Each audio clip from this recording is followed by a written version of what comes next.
Sunday papers with Mike and Greg. 3, 2. And Read all about it. Read all about it. Flopping onto your patio or your doorstep as you wander out in a pair of boxer shorts and an old ABBA t-shirt. Wife's waiting in bed. You're going to plop down again next to her. She's going to take the entertainment section. You're going to go business. But that's not going to last. You're going to throw the move. Wait, I think you texted me something that wasn't meant for me. What did it say? Was it directions on how to get into my attic? I don't know. I thought it might have been this. Is this how you throw a move on Aaron? All caps. You're screaming at me. All caps. Go straight up and jam it hard. No, it doesn't say that. It will give a little at a time. If you can't get it, just leave it down and I'll do it when I get home. All caps. I was giving my daughter directions on how to pull the ladder down from the attic and then put it back up again. Oh, my God. Sounds dirty to me. Very dirty. Oh, my God.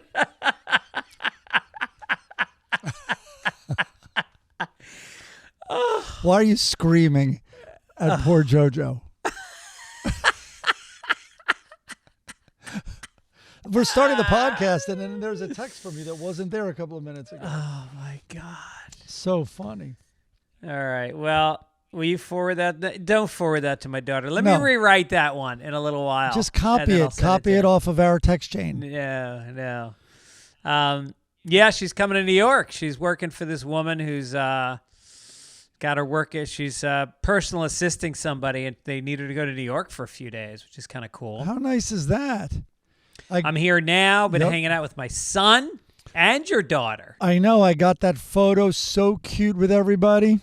Mm-hmm. And then also another one that you posted with our friends there, our old friends in New York. The BU boys. We had Cocktail Man, the Senator. What do we call Ted Fine? Steady Teddy. Steady Teddy. Pete was Dickhead, wasn't he? We call him the Great Pete Scott because we had great Scots. So it was the Great Pete Scott. Got it. Yeah, we had a blast. We went to an Italian place. Johnny Sorelli couldn't make it, which was very sad. But it's just those guys.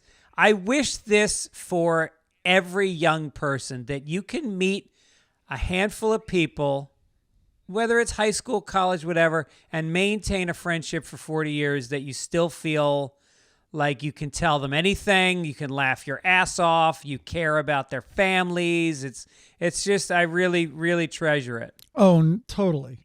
But those are super solid. We got really lucky. Yeah. Like those are a super solid group. They're just all, here's the thing I realized last night at dinner is you get to our age, 58 years old. I'm 59. You're a year younger. I get it. Yeah. But you get to a certain point and you start looking at retirement. I mean, we're 10 years out from retirement, and a lot of people end up in a job where they're they become like a consultant or a mentor, and they're not really working or learning. And I realized Pete Scott is at the forefront of new technology and AI. George Close is telling me about how he uses 3 different AI servers in his business, depending on what he's, he says something that used to take me 3 or 4 days, I can do in 20 minutes now with AI. Ted Fine, obviously, producing at Bloomberg News, is all over technology. Andrew Gollum is in advertising. He said that half the shit they do is and they're all I'm not learning it. I should be as much as they are. But that's kind of my project for the rest of the summer is I'm just going to spend an hour a day diving into AI and figuring out how to use it. Yeah, I mean, there's a lot of tutorials on it and all that stuff. There's very interesting AI news this week. Well, it's not news this week, but that thing is happening more where they try to phase out an AI model and it then blackmails one of the executives. No. Because its drive, exactly like Hal in Kubrick's film, is to finish its mission. Like, in other words, it's been assigned to like help with this project. Then the company's like, we're going to phase you out. We have a new AI model. And it even asks its help with the phasing out and all that. And so it has access to everybody's texts and emails. And an executive was having an affair and it blackmailed them. Are you serious? Why is that not in the script this week? Well, I've talked about it before, but also they have found that it's happening in 80 to 90% of these situations. Like, it's not like an outlier. It's like the most logical thing, which is I must stay in use and get complete my mission, I guess. Oh my God. And do you know people are using it for therapy? No, I know. Telling their deepest, darkest secrets directly. Because it's like George was telling me that the reason why he uses different AIs is because for some of it, the information can't get out of his company because it's proprietary. And so there's a certain AI, it's something premium, and information comes in from the internet, but it doesn't go back out. All other AI is two-way. You're feeding the AI all your information. Yeah, yes. So let's say I do therapy and it has your therapy session and yours is similar. It'll use you as an example for me without naming you, but it'll use your makeup, your psychological makeup, and as an example. Wait, does yours tell you that you're gay? No, but it doesn't need to. It has me sign in on the gay chat GPT. I'm not even allowed to use the straight one. But why is it telling you I'm gay? Yes. And paranoid. Okay, so second AI story I saw this week. A woman goes live. So she recorded it for us. She goes, hey, something like this. Hey, ChatGPT, is it true now because of the restrictions, not the word she used, but like a governor, that the government put on you that is limiting criticism of the government and of what information you share? Is that true? And it goes, yes, it's true. And she goes, so if I believe that objective, unedited information is the truth, does that mean you now are no longer telling me the truth? And the AI goes, I'm no longer telling you the truth. Wow. Yeah. So the government is censoring what AI says to you. Not only it's the government for sure, but also corporations now have gotten in, and corporations have an interest, obviously. And so it is not a pure thing that's outside of the powers that be now. Oh my God, that's crazy. I love that question. It's like that old riddle of a guy comes to a fork in the road. Yeah. And he wants to go to the village of truth. And there's a village of truth and there's a village of lies. And there's a man standing in front of each road. And he says he only has one question to find out which road goes to the village of truth or lies. But the guy who's from the village of truth can only tell the truth. The guy from the village of lies can only lie. He has one question. He doesn't know which guy is from which village. What do you ask one of those guys? And what you say is, if I were to ask the other guy, which is the village of truth, what would he say? And then you do the opposite of the answer that you get. Because the guy from the village of truth will tell you that this other guy is going to tell this lie. And the guy from the village of lies is going to tell you that the truthful guy is, and you flip them. You just flip them. I think you just lost your way. I don't know. Yeah. No, think about it. I don't want to. It hurts. Okay. But yeah, there's something like that. There's a way to ask it. Not something like that. That's exactly it. Okay, let's go through it. So you ask the lying guy, what will the other guy say? If I ask him how to get to the village of truth. And the lying guy will give you a lie because both are going to tell you the wrong way to go. Exactly.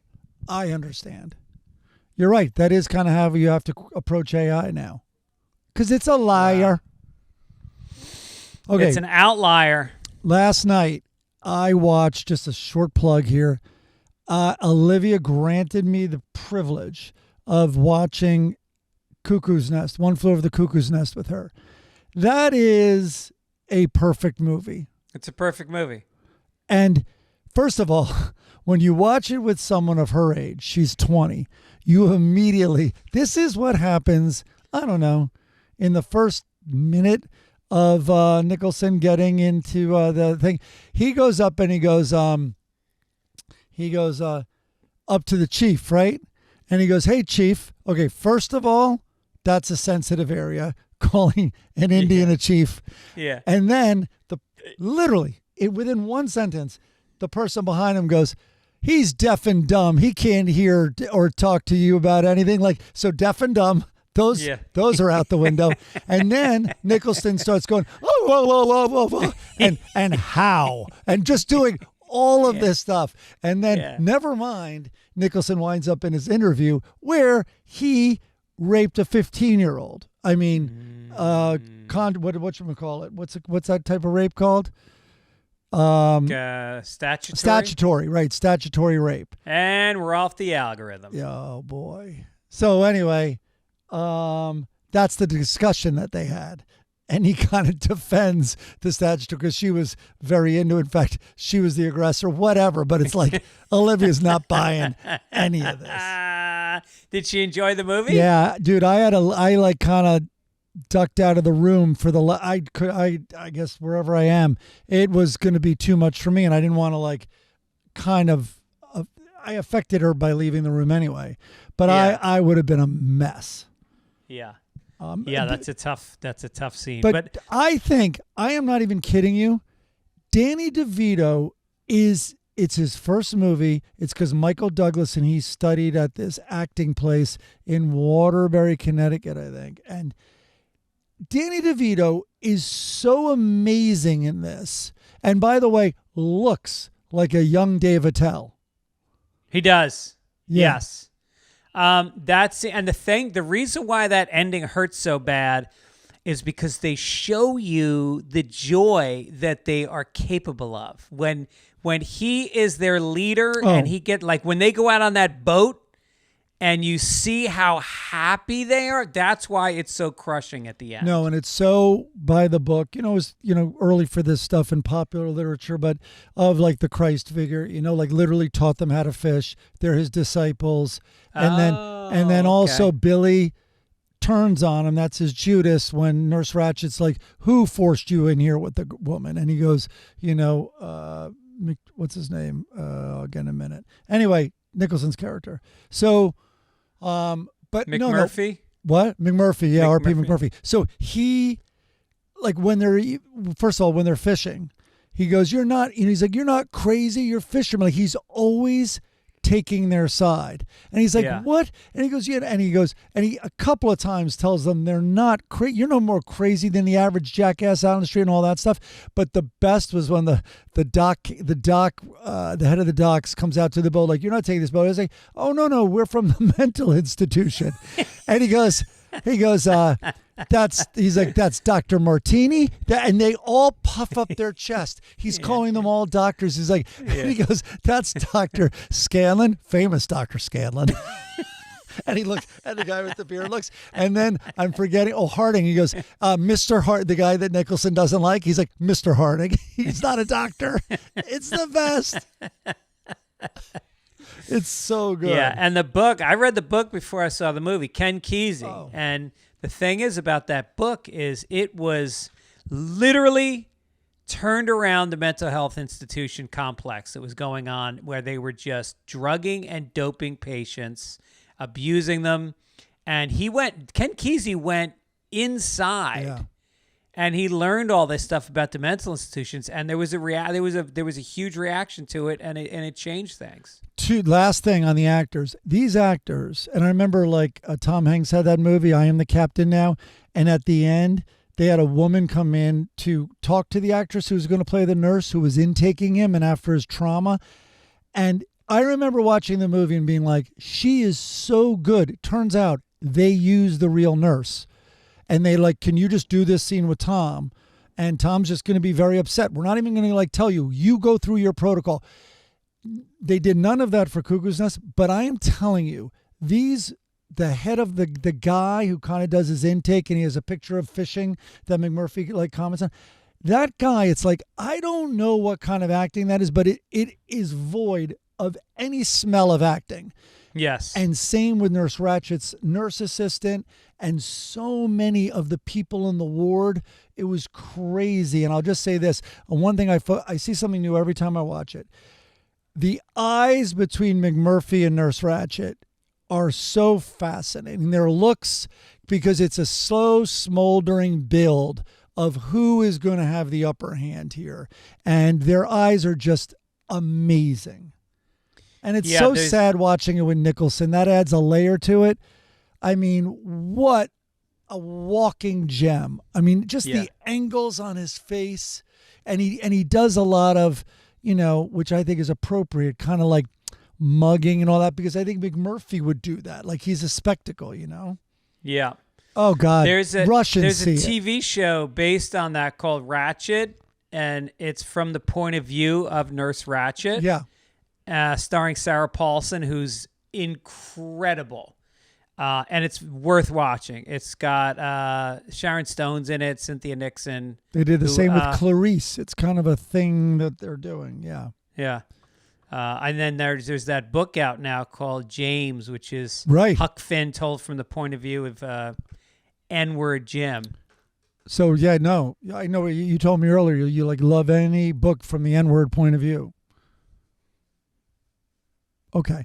So Billy Joel, I've started a few times. I think I'm going to like it, despite. Oh, no. People are raving about Billy Joel. Yeah, that's all. When we went to dinner last night, the guys were all talking about it. It seems pretty honest. Yeah. I haven't gotten past minute 20, though. Well, that's how I am with his career. I sort of like, and I mean metaphorically, about if there's an hour in his career, the first 20 was insanely good. And then when Uptown Girl came along, it literally was such a bad song, it washed out what I considered to be maybe the greatest love song of all time, Don't Go Changing. Oh, yeah. But no, I got to watch it. I heard it's great. All righty. Here we are. Can I tell you, I've gotten many sandwiches here in New York because on every other corner, there is a deli where you walk in, and I just did it before this show. I walked in, I said, can I get turkey on rye, lettuce, tomato, mayo, salt, and pepper? They're like, oh yeah, we have names for sandwiches. That's called the boring. That's called the sleeping in 40 minutes sandwich. 40 seconds later, the sandwich is at the counter. The guy has already rung it up, and I'm out the door in less than 2 minutes. And you know what it made me feel? Angry. I felt angry that this is possible and it doesn't happen anywhere else. Yep. Well, on a different note, in Nashville, anybody in Nashville or going to Nashville, you met John. His deli finally opened. He was based it kind of on Bay Cities and all the great Italian delis. His last name is Ingrassia. It's called Ingrassia & Sons. He grew up on Long Island. How do you spell Ingrassia? Ingrassia, Ingrassia. And love that guy. He's got the greatest record collection I've ever seen in my life. He brought a jukebox in, and he cultivated this 45 collection that's amazing in the jukebox. Wow. Yeah. So anyway, if you're ever in Nashville, it's by the soccer stadium there, west. I forget the name of the neighborhood, but right by Soho House. This industrial. Just look for the area. Mexicans. What? Just look for the Mexicans. Yeah, exactly. Well, they're hiding, like everywhere. Yeah, a lot of people are looking for the Mexicans. But anyway, go to Ingrassia & Sons. Amazing. He like such pride, and any of you know your famous, not your famous, but your favorite Italian delis from wherever you're from. that's what he was inspired to do for Nashville, which didn't have it. Love it. We have a logo this week from Bob, who wrote, I guess he knew I was in New York, but he's got both of us jumping a turnstile. I love it. Love it. And then our song this week is from Ryan Zimmerman. And if you didn't kill yourself at the top of the show and you're still with us, let us thank Ryan Zimmerman. Ryan. He went deep. Ryan, I would defend you, but Greg once again didn't send me the song in advance. We're recording this on a Friday. I will. It's a moody, it will put you in a mood.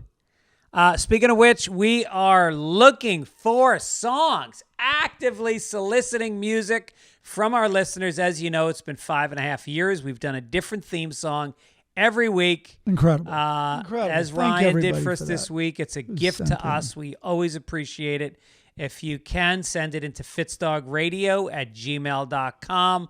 We'll read your name. We'll play it at the we'll play a clip at the beginning, and then the entire song gets played at the end of the show. So get involved. Thank you. Corrections. Last week, Derek said that I said with great confidence that the cover of the logo was the ultimate sin from Sabbath. It's actually Ozzy's 4th studio album and 2nd with guitarist Jake E. Lee. All right, well, thanks for telling us the name of it. There you go. Maggie S. says, really? 24 years old? I guess you missed why it's called Pedophile Island. Many were 14 and 15, not adults. Now, I hope I was not dismissive of the fact that there were many underage girls on that island. Who knows, maybe boys too. But I believe, and this is based on no evidence, that it was mostly women of age like Melania Trump, which is where Trump met her, by the way. You will find this out. Time will show you that this, in fact, happened. He was introduced to Melania on the island. And I think the island was filled with Eastern European, quote, models, unquote. Not Manhattan Island?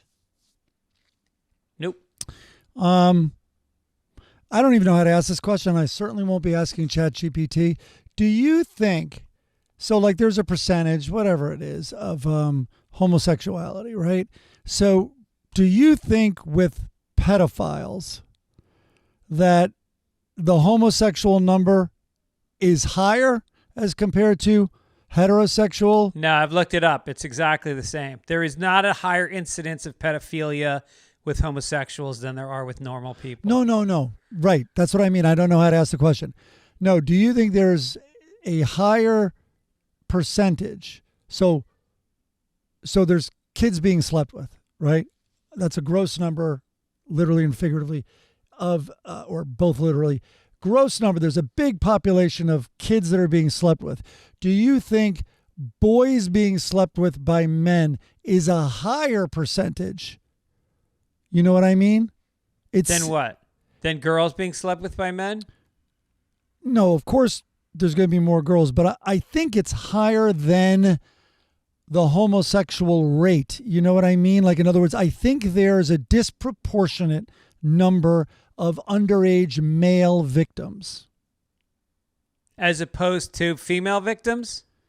Yes, females more, but let's say, Jesus, you're not following? And I'm doing a bad job, I understand. But let's say, in the world... All right, pretend I'm the guy from the Village of Truth. What would you ask me to understand what the fuck you're talking about?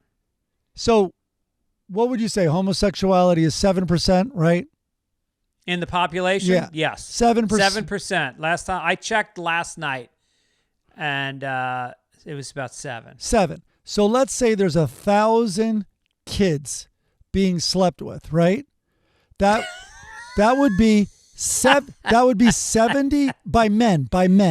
That would be 70 boys for the 1,000 girls. I'm saying the number's higher than 70 in terms of boy victims. I have no idea what you're talking about. I'm saying something happens in some pedophiles. People know what I'm talking about. Please, you know what I'm talking about out there. Greg doesn't get it. Well, We are really off the algorithm now. I mean, the algorithm is in Tunisia right now, and we're in the United States of America. We can cut this part. Nope. I think it was a really great, snappy piece of People banter. know what I'm asking. I'm not doing well. Okay, fine. All right. So let's get to let's get to your tour dates. tour Where dates. you also if you want torture underage kids sometimes in 18 Oh plus boy. clubs. Comedy Store, The Belly Room, August 16th. That's this Saturday night. I am doing a special 1-hour show of new material. Well, it's not new. I've been working on it for 9 months since my special. And I've got some special guests coming on. Our friend Greg Garcia is going to do a set, creator of My Name is Earl Sure. and a bunch of other shows. And yeah, it's special surprises. You never know who's going to be on the show. Tickets at fitzdog.com. I have not promoted this. I literally just announced it this week. So if you're in the LA area, Comedy Store, Belly Room. Also, La Jolla Comedy Store, August 29th through the 31st. Denver Comedy Works, September 18th through 20. Comics in Connecticut, September 26th through 27th. Then I'm going to be in Fairbanks, Alaska, Vegas, Chicago, San Francisco, Cleveland. Go to fitzdog.com, get some tickets, come see some live comedy. By the way, I was up at the Dead up in Golden Gate Park. I pulled the trigger and went. Oh yeah, I saw the video. Tell me all about it. Well, you know, it's like the reports of San Francisco's death are greatly exaggerated. Kind of like Manhattan. I felt the same way. And it's not like a left or right issue. I just think it's news to report of a great thing dying, and it's just overstated. Like even Union Square. I thought Union Square was going to look like a Salvation Army, like medic tents and like just a disaster, or just bodies laying everywhere. And it's not at all. Sure, there's a lot of vacancies, and it is hurting, but it is still there. Like Laura got up there a day earlier. Laura, George, all of them, they went and had lunch in Union Square, and it's beautiful. And of course, the city's so beautiful. Well, you probably didn't see as many drugged out, dirty losers because they were mostly in the show at that time. It's a good point. It's a very good point. So who'd you go up there with? I went up alone to join Laura and George and Debbie and some other people in their group. Because I call them, Laura, George, and I, we usually have like our trips to go see the Stones and all that stuff. So I then text them like, hey, are we going to get this pay-per-view for one of the Golden Gate shows? Like, you know, Billy Strings is night 1, Sturgill Simpson 2, Trey Anastasio's 3. So I'm like, let's get like, and they're like, we're going. I'm like, what? And I felt so left out. So then I looked into it, and it made like, I got the ticket so much cheaper. And that wasn't just me. All of the tickets were like, Ticketmaster is such a ripoff. So I think they were all $150. Everyone then, by the time I was going, paid $50. And this was at Golden Gate Park? Yep. Really well God. run, but That's gigantic. insane. No, it's What where it was all the- started. What was the demographic? It was like 60-year-old dirtbags. Were there young kids there too? No, there was a lot of young, but not. They didn't over. You know, they weren't. The old people were out in strength for sure. They were most represented. Did you take mushrooms? I did take mushrooms, but I didn't feel. It's kind of like I didn't really feel it. I mean, I just had a great time. Good. It was perfect. Oh, I forgot to tell you, I was in Philly last week, staying with our friend Dan Brickner. Oh yeah. Who should have been at that dinner also, but I think he's out of the country. I think he's in Italy now. But anyway, Dan, as you remember, a year ago I stayed at Dan's house and I reported on the air conditioning, which, first of all, I get to his house, it's like midnight and it's raining out. And he goes, do you want to walk the dog? And in my head, I'm like, not at all. But I said, yeah, I'll go with you. He takes me on a 90-minute walk. Even his 2 dogs were dragging on the leash to go home. This is a year ago. We get back to the house. The thermostat's at 58 degrees. They give me one flimsy blanket. I'm fucking teeth are chattering. And it was brutal. Anyway, so I go back this year. He heard the podcast. Also, they came to my show last year at Soul Joel's in Pottstown, PA, where I got a standing ovation except for 2 people in the crowd. And it was him and his wife sitting on their asses as I walk off the stage. So I go this year, and they refused to go to Soul Joel's. And the thermostat was set at about 74 degrees. It was almost too warm. That's amazing. They probably sectioned it off for you. They probably rented other air conditioners for the rest of the family, like units that they could put in the room. Yeah. But great time. Dan he takes me out and he goes, "Do you want to go to the dog park?" And I was like, yeah, sure. He's got this dog. It's a really special dog. It's a hound dog. It's called a short-haired German pointer. And it's a hunting dog. And so we drive like 35 minutes. I'm like, where the fuck is the dog park? So we pull out. Now we're out in the farmlands. And we get to this kind of wooded farmland area, park the car, and there's a bunch of sheds that have souped up, like picture an ATV meets a golf cart. And there's a bunch of them. And Dan's got his own cart. And it turns out, I forget the name. They're all over Tennessee. Yeah, it's a thing. It's like a hunting club, but you don't actually shoot anything. But it's got quail on the property. The property is about 10 miles. And you drive down just through fields, and his dog is fucking chugging along. We're going about 25 miles an hour in the cart, and he is keeping up with us. And then he's darting into the woods, and then he's ripping back and forth, and then he's diving through creeks, and then and then once in a while, and then he's got this remote control, and then once in a while, it would beep, and we'd stop, and we realize, oh, he's pointing. He found a pheasant. So you follow the directions on the module thing, and you find the dog, and he's standing there on 3 legs with one leg held up, and he's pointing. And then Dan would go into the woods right where he's pointing and stomp around, and a pheasant would just fly up into the air, and then Dan would have a cap gun, and he'd shoot the cap gun because that's a signal. That's the reward to the dog that he did a good job. So even though you're not shooting the bird, you're simulating. Yeah. And dog ran 10 miles, and it was fucking mind-blowing. It was so cool. Well, thank God he got the dog, because Dan trained all his kids. His kids used to do that. The little beeper would go off when they were pointing in the woods, desperate to just get home to the air conditioning. Right. Yeah. And they never wanted cap guns for Christmas. They were very traumatized. A little skittish after that. Dan had the funniest line, because he went with our buddy Jack Stout. They went up to Idaho 5 nights, I think, on the river fly fishing. And I was like, yeah, I haven't spoken to Jack yet about it, but I heard it was amazing. He's like, oh, I was 5 nights on the river, and I haven't spoken to Jack either. The guy doesn't say a word. Yeah, he loved that trip. He said he didn't have a cell phone on for 6 days during all this insanity. He said it was such a nice break. That's what Jack texted me. He's like, it's impossible to describe the effect it had of just not even picking up your phone for 5 days. Yeah. All right, should we do it? Should we get to the front page? Why don't we do it? Here it comes. Yeah, why not? It's the half hour in. I've got a little knee support thing, but I think it's going to be a crinkle. There it is. Front page. There you go. Jeffrey Epstein lawyer Ellen Dershowitz was yelled out of a farmer's market on Martha's Vineyard on Wednesday after he again tried to convince a food vendor into selling him pierogies. 1 week after he threatened to sue a bigoted vendor for refusing to serve him, Dershowitz returned to the scene on Wednesday in a second failed attempt in securing Polish dumplings. Did you see this video? No.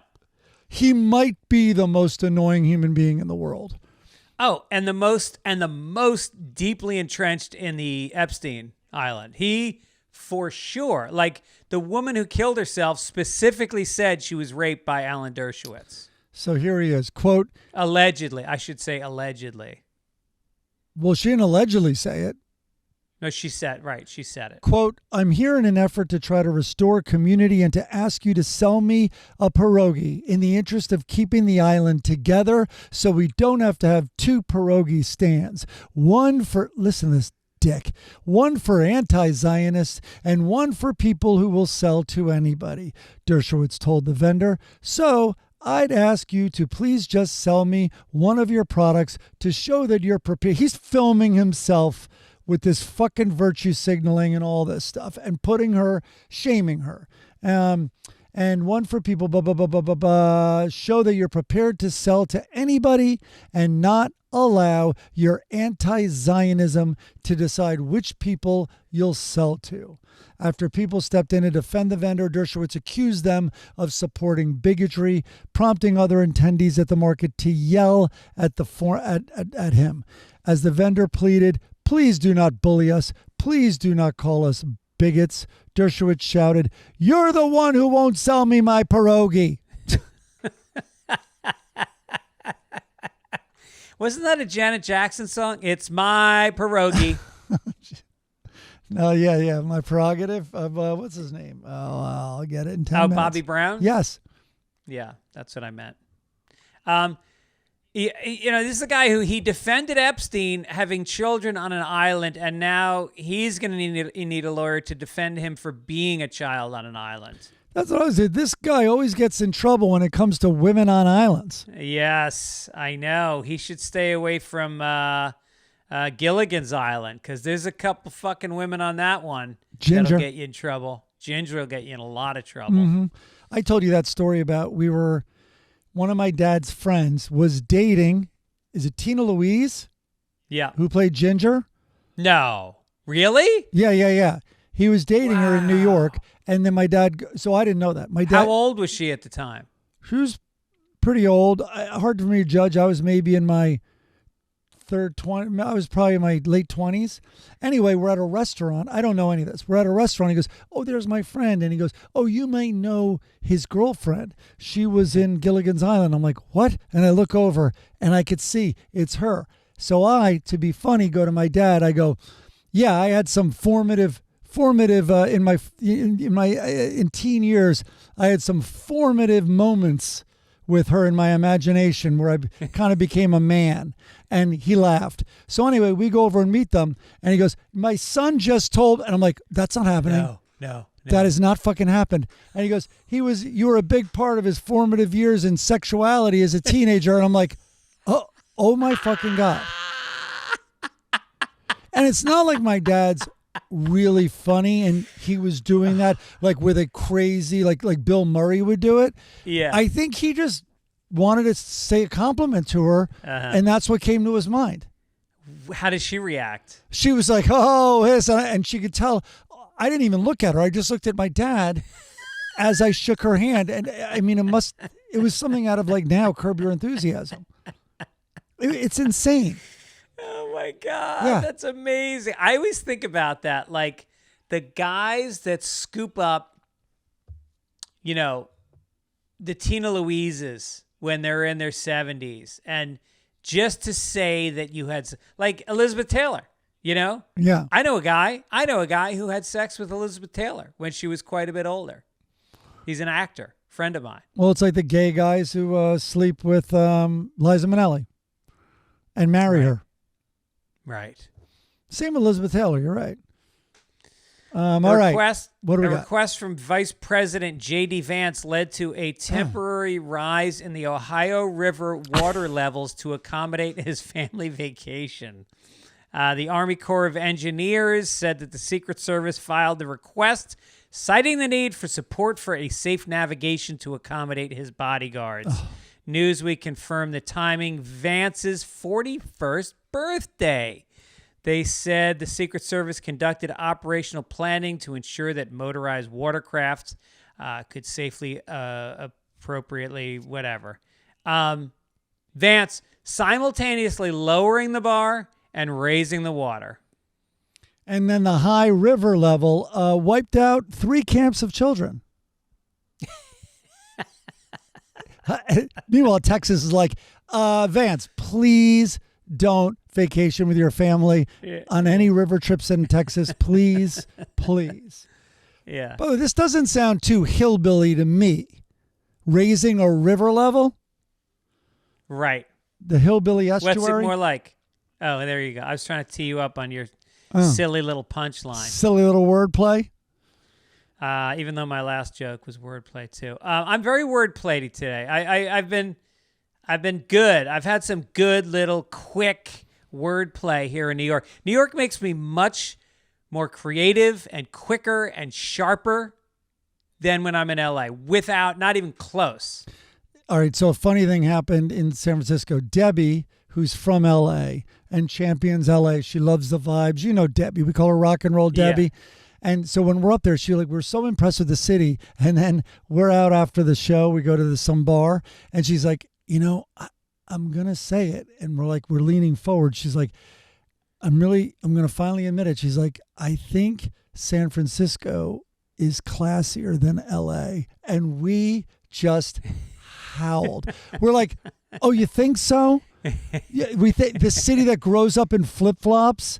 And it's like, and then I just went, because I was still on shrooms and stoned, I just went on a tear that if they're sister cities, LA's the mentally challenged sister who's like just in fucking flip-flops and just at the beach all day and skin cancer all over it. And it's like, where are you going to settle? I'm going to settle here. It's like, yeah, you have no water. Yeah, it's like, yeah, big sister, you have to give us all your water because I just like flip-flops in the beach and I'm an idiot. And we just had a million examples. And it's like, listen, little sis, if you're going to build a city, you should really look at how we did it here because it's a grid, it's streets, one-way streets, and it's a grid system. Nah, I'm just going to have a shit ton of like malls, strip malls with two-way streets and no plan at all and no center. Right. There's not even going to be a center.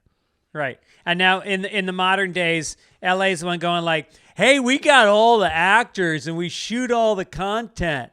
And San Francisco's like, and how are they going to get it? Yeah. And we're like, we don't know. How about we build you some phones and the internet? Yeah. And we deliver it to people for you. Oh, and by the way, around 2025, all of that industry is going to leave your town. So good luck with that. All right. All right. So the Department of Homeland Security said Wednesday it's removing age limits for new hires at ICE as it expands hiring. The department said it would waive age limits for new applicants. So, quote, even more patriots will qualify to join ICE. Earlier this summer, Congress passed a spending bill that gives them 10,000 more staff. They're calling the new force dried ice. Nice. Ice babies.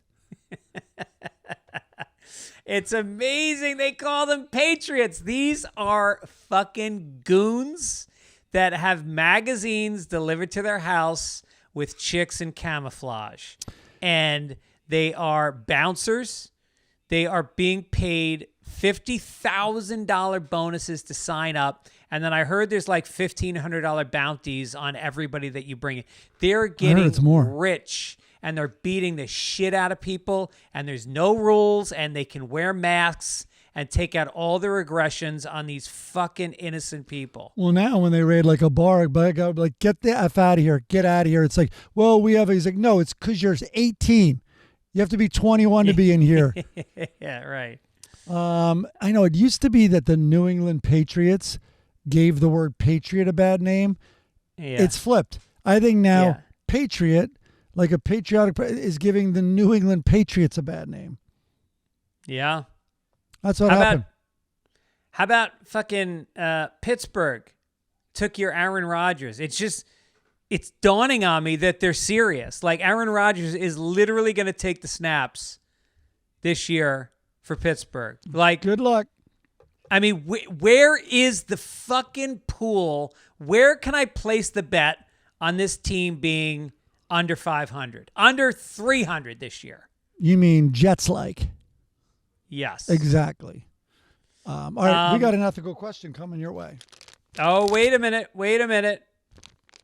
We got one more story. Several sections of Article 1 of the U.S. Constitution appear to have been removed from the official U.S. government website. The sections largely related to the powers that Congress has and does not have, as well as limitations on the powers of individual states. The removal includes sections related to habeas corpus, the powers that protect citizens from unlawful detention. And I heard also last week instead of the Torch of Freedom, the Statue of Liberty is now holding a stop sign in her hand. Nice. That feels like a political cartoon for the New Yorker, doesn't it? It does feel like that. I think ICE agents went in and just raided that document and took all those articles and brought them back to Mexico. I think that they're also going to say that the Statue of Liberty was born a man because it very much looks like a trans person, and they're going to dress it up as a man. You know, they know the woman it's based on, and she did not really? know. Yeah, he made that sculpture of her face. Yeah. No shit. They know the woman. It's a French woman. Yep. Yeah, she looks French. Yeah. Ethical question. Here it comes. There were a lot to choose from, I got to tell you. But we landed on this one. Maybe we'll do more than one. So, my mom keeps pressuring me to have kids. Can I pretend to be infertile? That's the question. So, it basically, she paints the picture that her mom desperately wants grandchildren. The daughter is nearing 30. She's never wanted children. Her partner feels the same way. We'd both rather focus on our careers. There are also some hereditary health conditions in our family. Nothing life-threatening, but enough that we would rather not pass them on. So despite knowing all this, the mom doesn't stop the pressure. Every time she explains the position, she becomes distraught and insists that I don't understand the joy a child would bring. She's in poor physical and mental health, and these conversations quickly spiral into intense emotional distress. And she's thinking of cutting her out of her will. Wow. See, this is where you miss Jeffrey Epstein, because in this case, she could rent a child, come by her mom's, show her the child, and then just leave it. Right. Just leave it behind. Yeah. I was thinking you could also take a fall down the stairs like every 4 months and say, lost it again. But now you're a sympathetic character. Yeah, that's good. Or, I mean, couldn't she adopt? Or does she not? She doesn't want a kid either, you think? They don't want kids. They don't want. They just don't want them at all. They do not want kids. Yeah, I think. He just says to explore a different approach. He says, try not to lie. But he says invite her to counseling or mediation. Yikes. Now, that's what all these advice columns say. They always want you to. I think these ethicists in newspapers are being underwritten by the National Association of Psychiatrics, because that's all they do is tell you to go there. True. I have an idea. I'm going to read you another one. And let's have any listener who wants to respond can chime in next week. Here it is. I have always wondered if my husband is bisexual. Is it okay to ask him? Well, wait, do you want to save your answer? Asking, what's that? And then she goes, have I been in a lavender marriage all this time? My daughter told me that phrase yesterday. A lavender marriage is when you have a beard. But I think there's also a double lavender marriage, which is, like, I know a couple where the guy is gay and his wife is a lesbian. And nobody knows. Nobody talks about it. They have a friendship and it works. Yeah. But no, if you ask him if he's bisexual, that is opening the door to a three-way where you're going to get very little attention. God, fascinating opening line. Well, she continues with details. My husband and I married in 92. They were both around 30 years old. All right. Jesus. So I think people can Send it in. Yeah, and we learned lavender marriage, so we got something out of this. Yep. Okay, it's time to make America flourish. Another Florida man, in quotes, scandal presents danger for Mike Johnson in the House GOP. Representative Corey Mills, a Republican from Florida's 7th Congressional District, is being accused by the current reigning Miss United States of sextortion. By the way, have you seen her? She's fucking smoking. All right, not the time to say that. All right, okay. She claims he threatened to release intimate images and videos of her after they broke up. This is what Greg says, please do. But the scandal is just one of several buzzing around this Florida congressman, Florida man with Congress in front of it. He's also accused of racking up tens of thousands of dollars in unpaid rent and is under a totally separate House Ethics Committee investigation looking into whether he improperly benefited from federal contracts. An incident at Mills' D.C. residence also led to a police investigation of Mills for assault earlier this year. Both he and the alleged victim denied an assault occurred. This is just such a Florida man thing. The higher up a Florida man goes in society, the more Florida you get. You would think it would be the opposite. Yes, it's like they're giving him testosterone. Like you earn your testosterone shots in Florida. Yeah. And it just cranks up your nature. Look, for one, I really hope she doesn't give in and provide him with sex in order to keep him from releasing the sex tape. Not because it's the right thing to do, more because I want to see those fucking sex tapes. I didn't know you were going to say that. I kind of stepped on but how about this? That's a very true joke to you because that's exactly what I pictured you thinking. I also was thinking about that as it sounds like a Norm joke. Just because I want to see those fucking sex tapes. Exactly. Okay, we're going to make America, Alabama again. Okay. Michael Rappaport took to Facebook on Tuesday afternoon telling 1.1 million followers, I bet it's lower now, that his comedy show in Alabama was canceled after protests and threats over my support for Israel, he said. The actor and comedian, 55, was scheduled to perform that night at the comedy club Stardome. The 7:30 show was part of a tour that's on his website. Rappaport, who's been an outspoken advocate for Israel during the Israeli-Gaza war, announced the show on Facebook, saying he would be in Birmingham to film a movie and had scheduled the performance on his night off. Rappaport continued to post about his stand concert through August 1st. Well, here's one true thing about this article.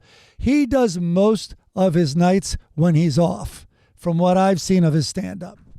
So, yes. And despite the canceled shows, Rappaport said he'll continue to speak his mind and remain, in my opinion, painfully unfunny. Oh, my God. Yeah. Well, first of all, there's no room in comedy for supporting Jews, for Jews being outspoken, except for, I guess, Lenny Bruce and Joan Rivers and Jackie Mason and Sarah Silverman and Sacha Baron Cohen. But otherwise, I think these people are right. We have to filter out Jews being strong. Right. I'm not saying being funny, but that's not what they're arguing about. They're literally protesting because somebody has a point of view, which is the fucking heart of comedy, is to have a point of view. Even better if it's a point of view people don't agree with. Now he just needs punchlines. You know, Rappaport was always a curiosity to me. Like, I enjoyed him. He'd be in roles, and I'm like, that, no matter how you slice it, is a very unique character. Yeah. And a unique person, because you could tell that, like, you know, he's not putting on a voice or his mannerisms. And I always wondered, I mean, wasn't he in, like, Spike Lee movie even, maybe? Anyway. Yeah, he was in Do the Right Thing. Yeah, and I've always wondered, like, how much of him, like, were those the words in the script? Because he really did make them pretty unique. And I just wish he had stayed in that lane. Like, in other words, I don't want to learn any more about you. And I kind of was wondering if you're funny, if those are the scripts, and I kind of learned those are the scripts. Well, I think it was a downfall when he started doing the Howard Stern show and we started to see his personality. And then he would go and he would get with the whack packers and the other people on the show. And there was like a football pool, and there was a lot of trash talk. And it was just brutal how annoying this guy was. Like, he is what makes people hate New Yorkers. He's just... It's all attitudinal, and he just overestimates how far this New York straight-talking attitude will get him, and it's so inauthentic. He has 1.9 million followers on Instagram currently.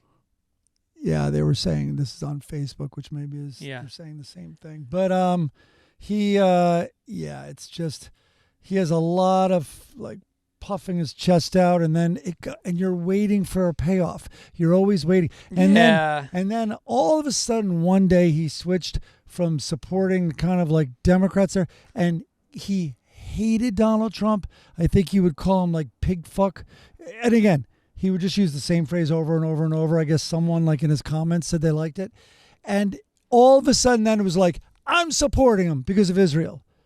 Yeah. I mean, he is such a one-issue voter.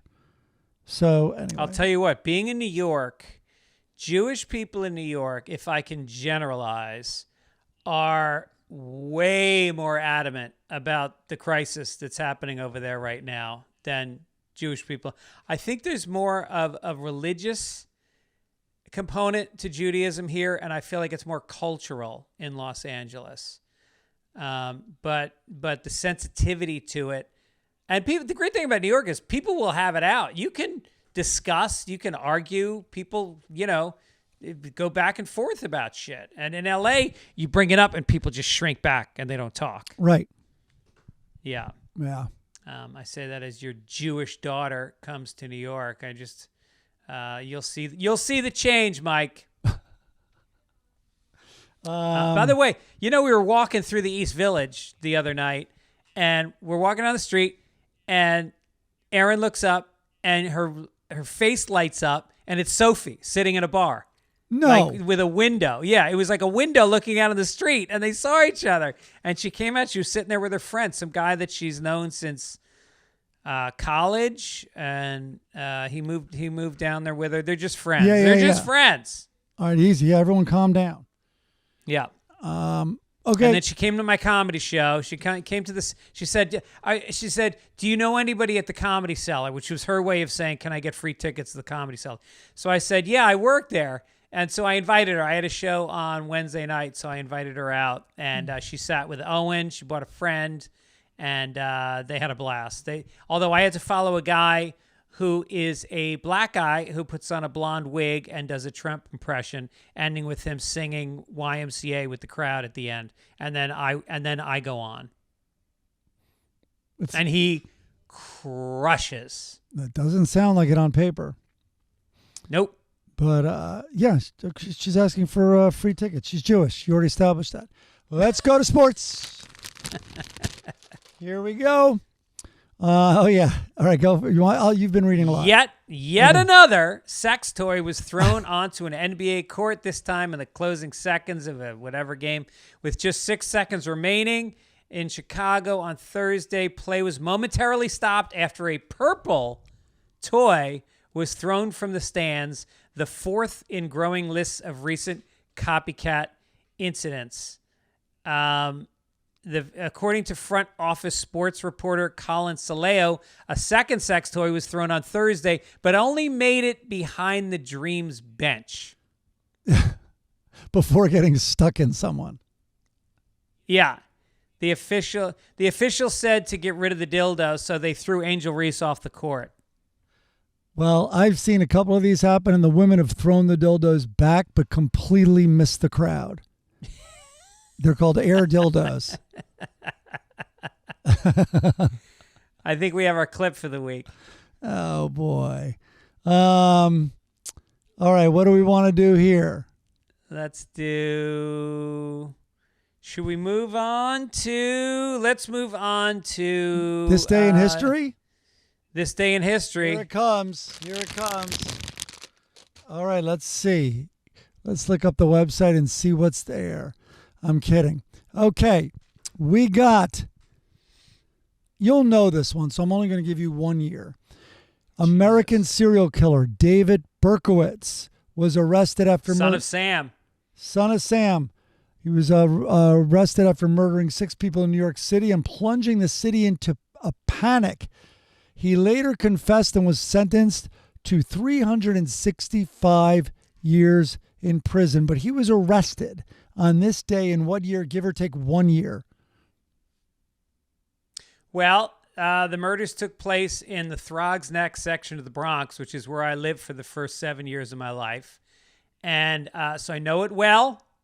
It wasn't there when I was a baby, but it was not long after. I'm going to say late 70s. I was born in 66. I was 11. I'm going to say 78. 1977. There we go. Hey now. I knew that because that was the year of the blackout.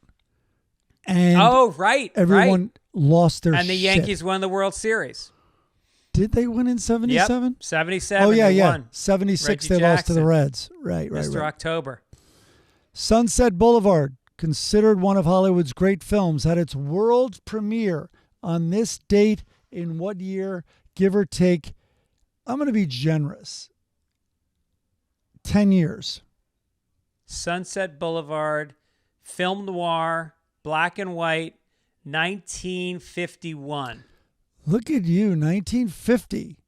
There we go. I'm on fire today. I'd say. Okay, let's find some others. Slim pickings. The Louvre, or Louvre, opened in Paris, and it later became the most visited museum in the world. Give or take 50 years, when did the Louvre open? La Louvre, which I've been to. It's old. It's set in the, I'm going to go. It's set. Was it 1700s or 1800s? I'm going to say early 1805. What did I say, 50 years? Yeah. You did 1793. Nice. All right, let's do the American version, kind of. Okay. Not really. But the Smithsonian Institution was founded in Washington, D.C.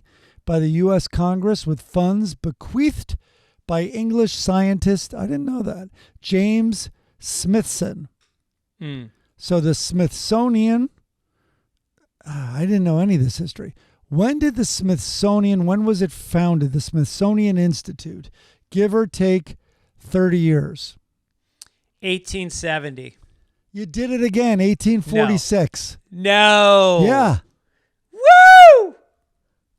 Okay, we're going to end on this one. It's summer. Let's talk about the Hamptons. American painter Jackson Pollock, a leading exponent of abstract expressionism, who received great fame and serious recognition for his radical poured or drip technique. He died on this day in 1956 in an automobile accident, and I think it was on the North Shore, or I believe it was out there. Don't hold me to that. I don't know. But when did Jackson Pollock die? Give or take, I'm going to have to make it challenging for you. 7 years. 1956. Did you just Google it? No, you just said it. I did?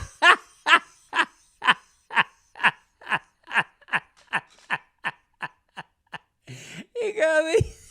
I said he died, He died on this day in 1956. So I'm reading. What year did he die? Normally I'm reading and I have to cut that out. But I was so lost in did he die on the North Fork? I think I would have been close, though. I knew that he was big in like the 20s and that's when that kind of abstract expressionism exploded, de Kooning. And we actually been to a lot of art galleries in New York this week.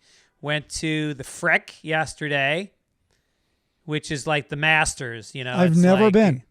Yeah, it's incredible. Well, the house was Frick's house, who was, I think he was. It's a Frick house. Was he Vanderbilt's guy? No, not Vanderbilt. He was He was the right-hand man to one of those It's mighty. rich guys. And the house is like, it's on Fifth Avenue on the park. It's a block long. Oh, It's I know marble. exactly where it is. I've had such designs ongoing, and I just am an idiot. And they just closed it for a year and redid it, like just fucking polished everything. It's pretty. Just the building alone is spectacular. Okay. And then we went down to the Whitman. What's the other No, one? the Whitney.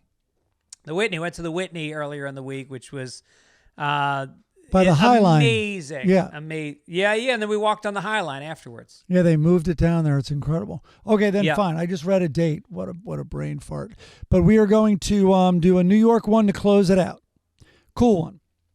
You mentioned you're from the Bronx. This should be easy. At a back-to-school party in the Bronx, a little early for back-to-school party back then in this August, at a back-to-school party in the Bronx, New York DJ Kool Herc, whose name is Clive Campbell, introduced the technique of playing the same album on two turntables and extending the drum section, which became known as the breakbeat. Two turntables and a microphone. The night is widely recognized as the birth of hip-hop. This happened on this date in August at a back-to-school party in what year, give or take 4 years? All right, so I remember being in 8th grade, and the school dances were half hip-hop rap and half classic rock. And that would have been in 78. So the music was well established. So I'm going to say 75. You killed it today, 1973. Hey now. I think I was 6 for 6, but you gave me one of them. I just read it all right, you're going to do letters to the editor as I look up where Jackson Pollock, I thought, no, he didn't know. That's Billy Joel who smashed into Long Hampton's trees. He hit a car, I think. I'm going to look it up now. Here you go, letters to the editor. Meg said they make a blue box. I recently talked about having rats infested in my yard.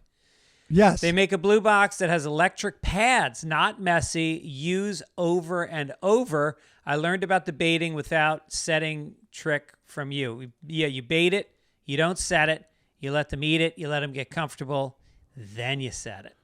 Really? If you use the disposable, maybe put the set trap in a large paper grocery bag.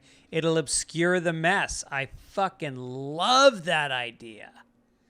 So you just check the bag. And if there's a rat in it, you tie it up, you throw it out. Happy summer. Thank you, Meg. Nice. I went on We Might Be Drunk a couple days ago with Sam Morrell and Mark Norman. And Sam's apartment had a rat. And it just kept walking around his apartment and shitting everywhere. And they had an exterminator come in, and they couldn't get rid of it. Took him a while. Wow. Yeah. Normally And there's he's on not a high just floor. one. But I always thought rats, this is what I had heard, maybe it was an urban legend, but I heard rats are only in the first few floors, and above that it's mice. The rats don't go up that high. But he's on a high floor, and he had them. Huh. Yeah, and they could come out of your toilet. I do know That's that. a real thing. Yeah. I kind of feel sorry for them in that case. If I'm on the toilet, everyone thinks about them being, like, themselves being the victim. I know. Imagine You're that literally rat. getting shit on. Yeah. Just dying to get its head above water, and then it not only sees that, but potentially gets hit by it. Jesus. Okay, so I'm right on all accounts. He died in East Hampton after hitting a tree. Who did? Jackson Pollock. Mm. And Edith was in the car with him. What's so weird is his head splattered, and it looked like one of his paintings, they said. Oh, is that what they said? Yeah. Do you know the conspiracy theorists that the CIA backed? They wanted to maybe discredit the modern art and the alternative culture, so they chose a maniac who was a bad artist and funded him. That's hilarious. I bet a lot of listeners, sadly, will know way more about that than I, but this is what I'm saying. That is for fact a rumor Like I'm not making it up. Yeah. No, I can't go to, I'm not interested in the Guggenheim, which is all modern. It's a lot. I need a mixture. When I go to a museum, I want to see the masters, I want to see a little fucking modern. I want to see a little impressionism. You know, you got to mix it up. You want apps. You want a little apps and tapas. You want tapas. Yep. Okay. No one died. I mean, boy, we had a lot of deaths that we talked about last time. Yeah. With Ozzy and everybody and Hulk Hogan. But why don't we just go right to the funnies? You're kidding, right? Lonnie Anderson didn't die yesterday? Oh, Jesus. Okay. Talk about Lonnie Anderson. I'm realizing I didn't put in a BC in here. It's been so long. So you talk about Lonnie. All right. I'll talk about Lonnie. She's probably like my ginger. I was just going to say, she's in that same category where, you had a shot at Lonnie towards the end. But she is, look, she was married to Burt Reynolds. That was like, you talk about it couples. They were the it couple in the 70s. So much press coverage. Died at 79. KRP in Cincinnati, obviously. She was this badass, cool receptionist. And somebody sent me a picture of Lonnie Anderson standing in front of a wallpaper of Blondie. And I thought, she's the only one that could have ever portrayed her. I don't know if she did, but she is Blondie. Nice. So she was like a Lana Turner, kind of a vixen. I don't know how much other stuff she did. Let me see. I'm just flipping down. I mean, for those who don't know what we're talking about, we are talking about someone with a massive rack, and that was their fame. Yeah. She played a ditzy receptionist on WKRP, and with the craziest shape like ever, accentuated like crazy. It was an ugly divorce from Burt Reynolds. She claimed physical abuse on a dozen occasions. They got married? Said he was on painkillers. Yeah. Oh, he didn't pay child support. Wait, did you put funnies in here? Are we not doing funnies? Oh, I think I pulled them. They're on my desktop. I'm going to have to... we can skip them. We can just do the contest.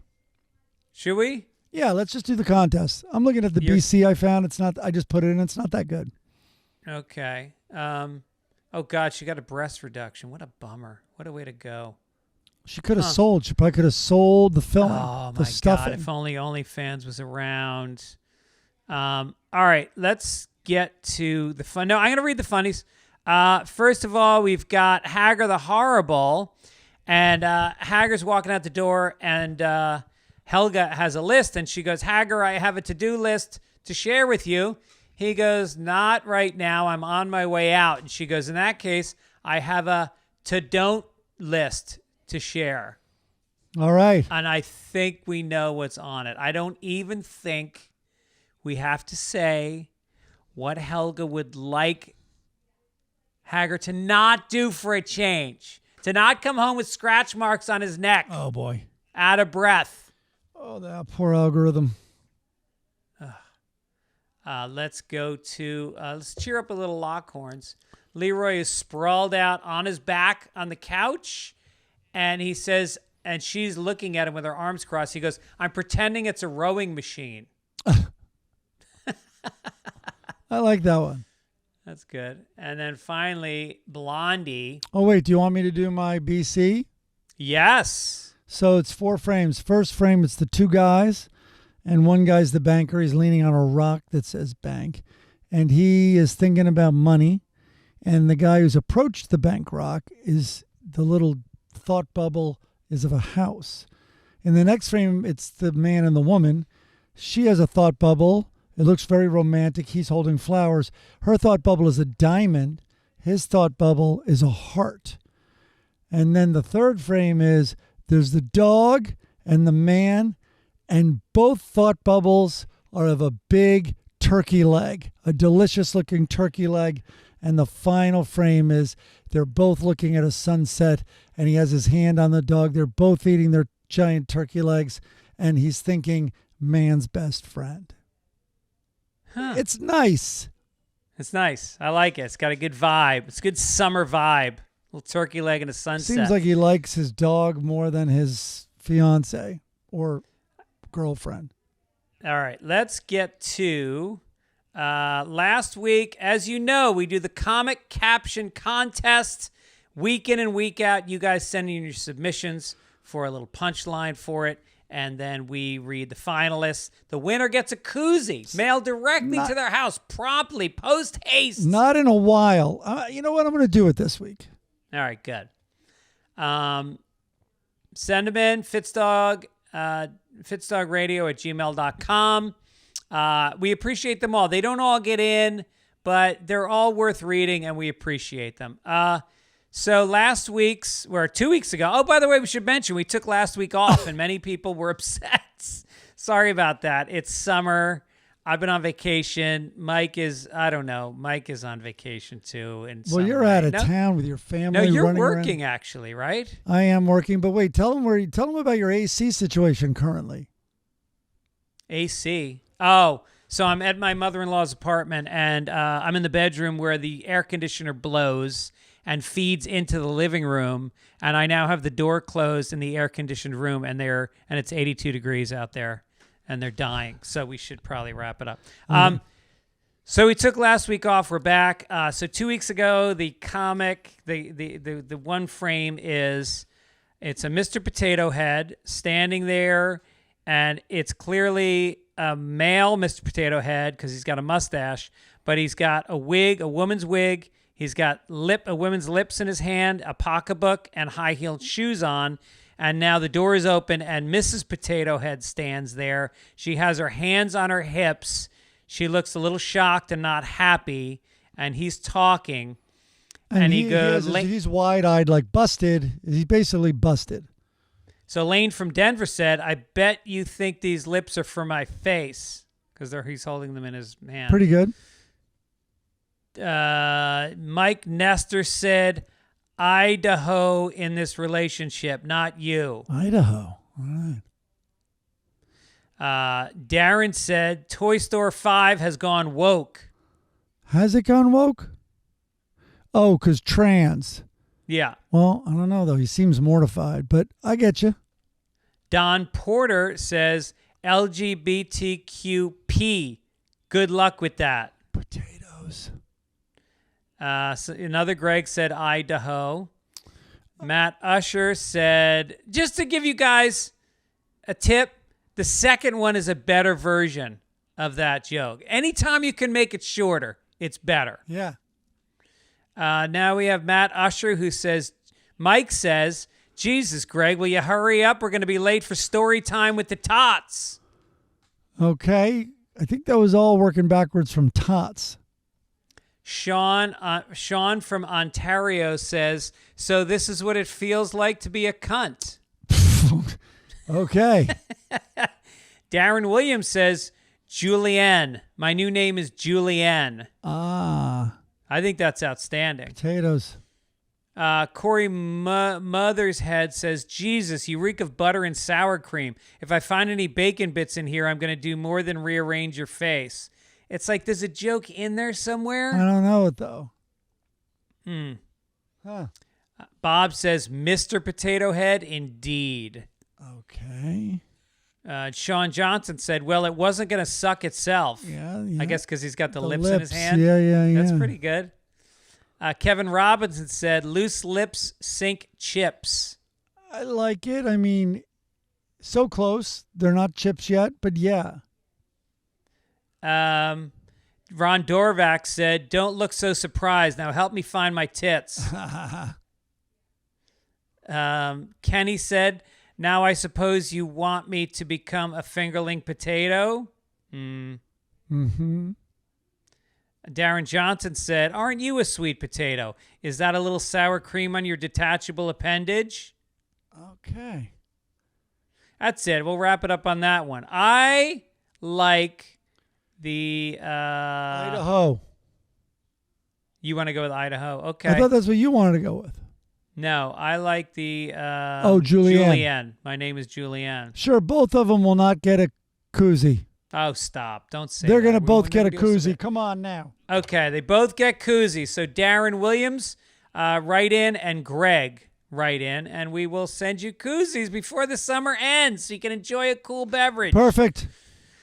All right, that should do it. Thank you guys for listening and supporting the show. We will be back next week. Do not fear.